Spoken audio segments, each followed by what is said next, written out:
Sei tu che ascolti voce di sabbia separata e protetta da un vetro irreale, con i pugni affilati dietro la schiena, ma pronti ad aprirsi in un fiore di mani.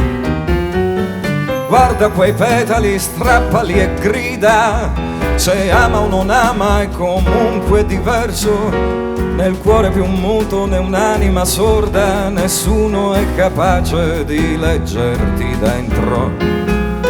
Quando ti stringo si spiega il mio cielo nudo di gioia e grandine argento, fermo il respiro chiudendo la porta, con gli occhi accecati spalanco le braccia e poi so.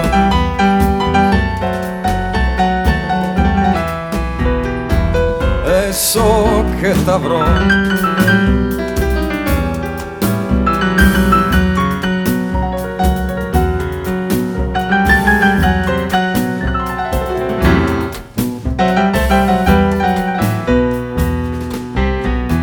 Luce profonda, di nuovo il mattino colpisce alle spalle l'eterna sorpresa, ed io prigioniero in un angolo stretto svanisco confuso in fondo a me stesso. Spiagge lontane, lucciole scalze, miraggio di stelle o sogno mancato, ondeggio davanti alla volta celeste spingendo il mio carro fino al guardiano. Queste mani non sono mani, ma fiori che tutta ti copriranno.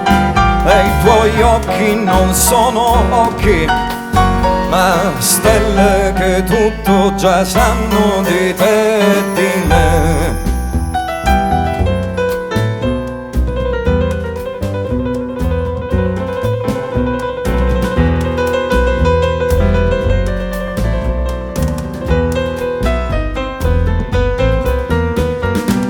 No, no, no.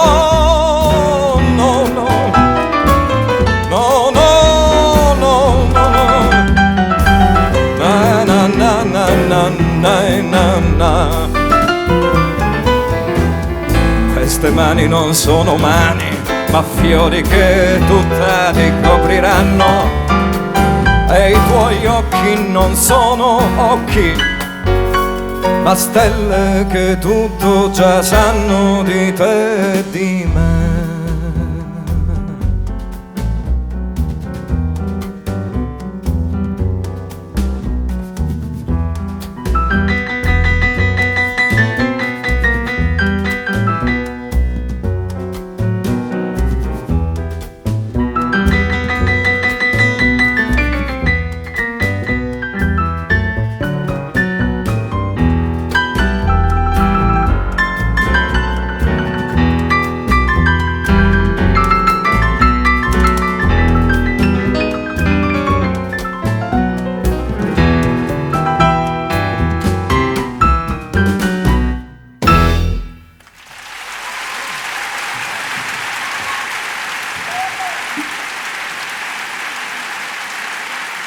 Grazie.